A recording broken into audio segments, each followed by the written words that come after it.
This is our first question came as I look, if I can see this, I've gotten old, I got glasses now, Coach. Christine Druby says, what is the number one thing that you determined needs to be done to turn this program around? Well, the first thing, and I've told the players this, the first thing to win a championship, what you have to do is work at a championship level.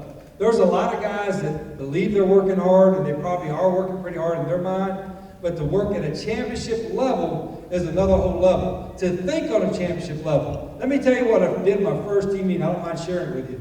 First team meeting with the team last week.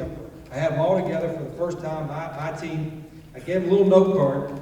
I asked every player on the team, all right, pick the top 3 football programs in America. Listen, 1, 2, 3. Not who's ranked first or second, who you believe are the top 3 programs in America.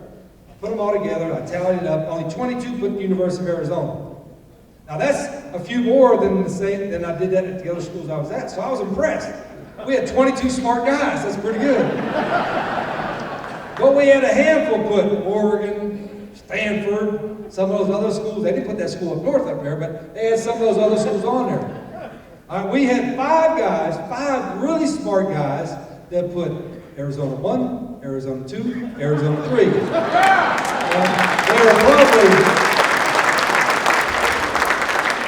They were probably offensive linemen. Those were the smartest guys. But my point is, we will not win a national championship until we think and work like we have the best program in America. So that's the first step. Well, Coach, I like that. First, you give me your makeup, and then you give me the offensive line.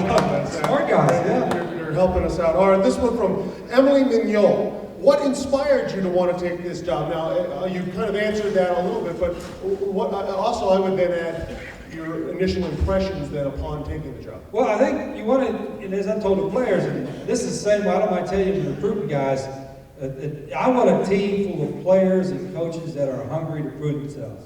I have something to prove, but I've always felt that way. I think every time you play, every time they keep score, you have something to prove. I hate to hear from a player or a coach like, I don't have nothing to prove to anybody. I've already proved it. That's not the person I want around me. I want someone that wants to prove something every day.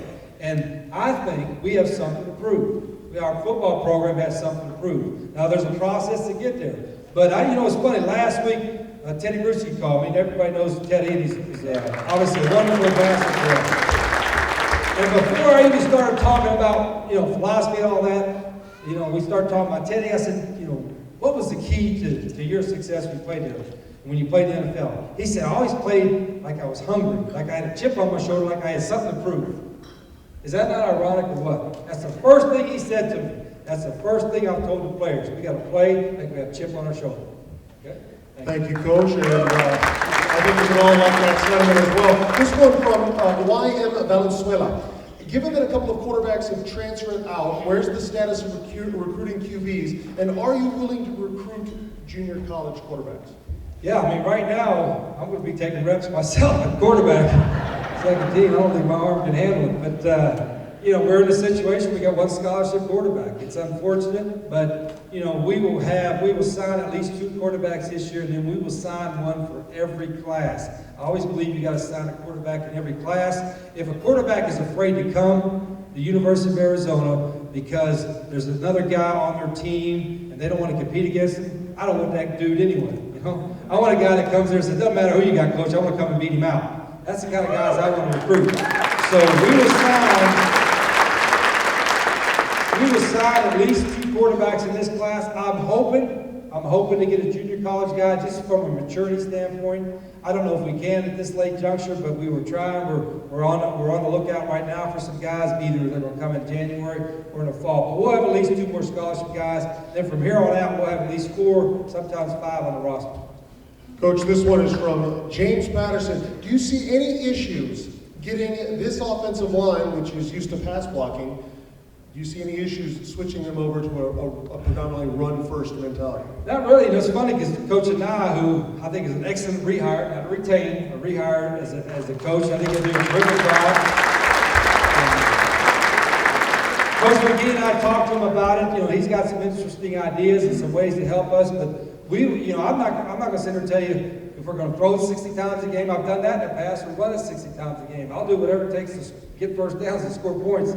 I like winning too much not to adjust to what we got to have. But that being said, I think what we have up front, the guys coming back, we'll still be able to have a pretty good balance. You know, certain teams we may have to throw it more, certain teams we may have to run it more. One thing we will not sacrifice is how fast we play. I like to play fast. I said before, the huddle's the biggest waste in football. You're no use to huddle. You know, those guys can go in the locker room at halftime and hold hands and sing Kumbaya if they want. But they're not going to do it during the game. We are going to play football. So there it is.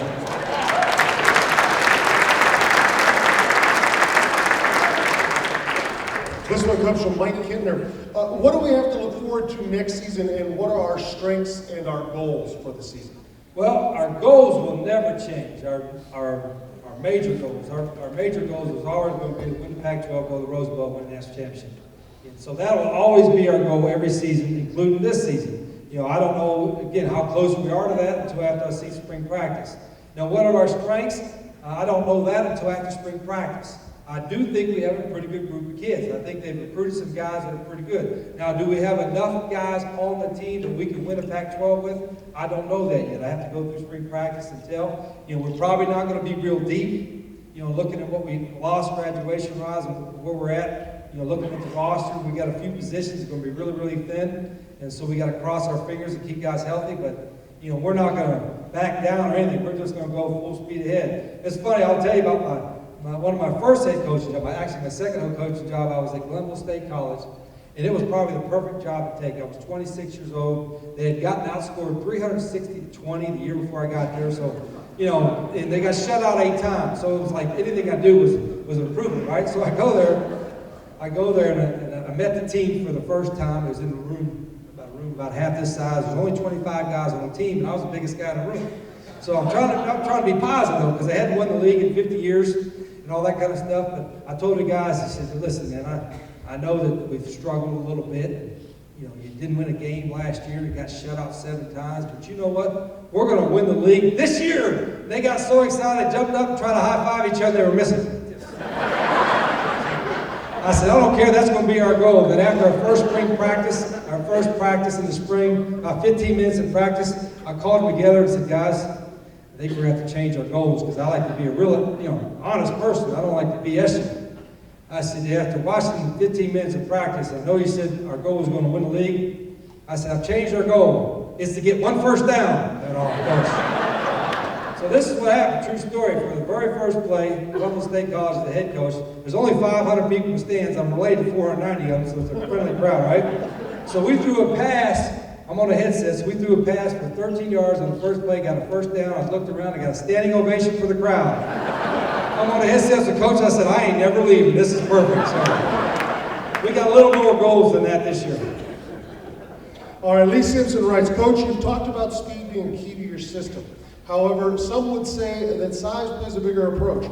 In which would you say plays bigger approach in your recruiting? Is it size or speed, or do they have equal standing? Both. I like to have big guys that can run. You got to have a certain size. You can't have a lineman that's got good size. You can't have a lineman 5'8", 190 pounds. Obviously, win the Pac-12. So, but I like speed. I like fast guys playing fast. If I had my druthers, I'd have big guys that are playing fast. The one thing we won't sacrifice, one, if you can't catch them, you can't tackle them. If they can't catch you, they can't tackle you. But we got to have a certain size, especially up front, on the O-line, D-line, and some linebacker positions. But the skill guys, give me some fast guys that can make plays in space. And give me a bunch of them, because we like to play a bunch of guys. And that's the one thing I think our guys will understand a little bit, but it'll be a process of doing that. You guys that come out and watch spring practice or watch our spring game, it may be ugly. I'm just telling you, it may be ugly at times, but eventually once they get it, it's a whole lot of fun to watch. So is that all the questions, guys? That's it, man. Okay, one last thing. Again, I'll leave you with a little story about playing young freshmen.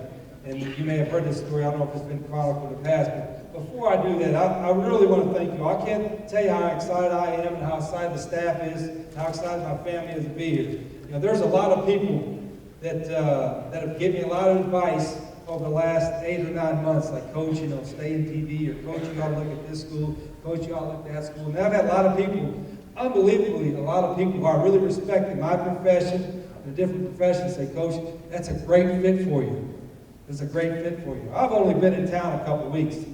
You know, I hope to, again, I'm not telling you this, I hope to retire. This is a destination place. This is a place where you go to retire.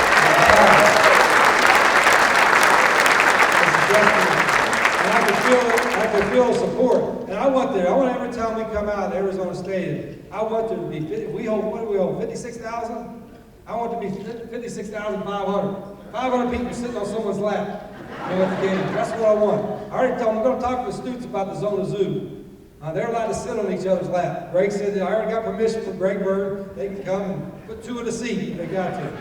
And I want this play. This could be the best football program in America. I've got a lot of work to do. We got to do it together, but this can be the best football program in America. Do you not believe me? Yeah.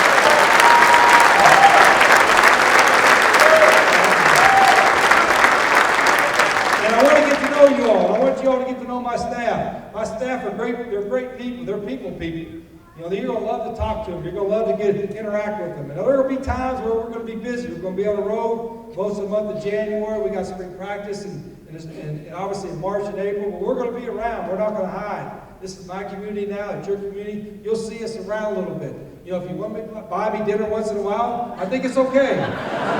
Don't do it to the players. That's an NCAA rules. Coaches, I think it's okay. So we can do that. But I'll leave it. But we do have some work to do. And we're probably going to play some young guys, some true freshmen, simply because we don't have a lot of depth in certain positions because guys have graduated. We graduate some really good players. All right, but anytime you play freshmen, you're going to be a little bit nervous. Let me tell you, my first head coaching job was when I was in 1988. I was 24 years old at Salem College in West Virginia, a little small school. I was the youngest head coach in America at 24, the youngest fire at 25. That's another story.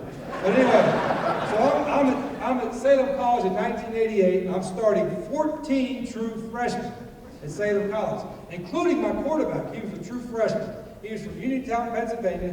I'm not going to tell you his last name, but his first name was Freddie.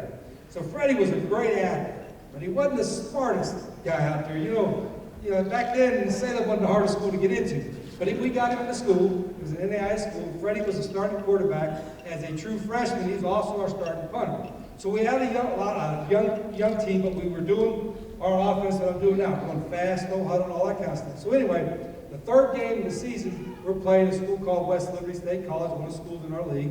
It's 7-7 with like a minute and 40 seconds left in the first half, and we're backed up all the way on our own 5-yard line with 95 yards to go. So I brought Freddie over here. And Freddie, I had to explain things real slow to Freddie to make sure he understood. So I said, Freddie, this is the deal. I said, we're tied 7-7. You know, I want to go, we don't want to make any mistakes right here. We're backed up. We'll go into halftime, make some adjustments. We get the ball, it's opening second half, and we'll be good to go. He said, okay, coach. I said, let me explain it to you, Freddie. You're our quarterback. We're going no huddle. I said, what I want you to do, instead of going to shotgun, go under center, do a quarterback sneak 3 times, and then you'll go to shotgun and punt the ball. Because he was a punter too. He said, I got it, coach. I said, no, repeat it to me, Freddie. I said, okay, coach. I do quarterback sneak, now punt the ball. I said, that's it, Freddie. I said, we don't have no timeouts. I can't explain it to you anymore. He said, I got you, coach. So obviously he goes up in there, takes a quarterback sneak on the 5-yard, and they're playing prevent defense. He gains 30 yards. So, well, that's kind of strange. So now he's up on the 35-yard line, right? But Freddie, you know, one thing he was coachable. You can see the count. That's one.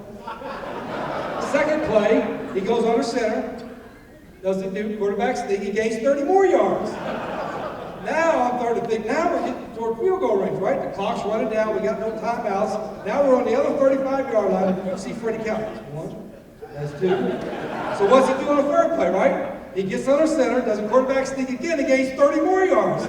Now he's on the 5-yard line. Now everybody's trying to get his attention. Freddie! No crowd's yelling, Freddie! No, Freddie ain't looking, he's coachable, right? That's 1 quarterback sneak, 2 quarterback sneak, 3 quarterback sneak. Fourth play, what's he do? He gets in the shotgun, punts the ball over the goalpost, through the parking lot, and hits the building. Right? And so everybody, you know, people are booing, they're throwing stuff on the field and all that. And, you know, I got a little bit of a temper myself, so I'm meeting Freddie about halfway out the field. And Freddie's shaking his head, I'm shaking my head, yelling at him. I said, Freddie, what the hell are you thinking? He said, I'm thinking I got the dumbest coach in America. I hope you don't think so now. Very nice.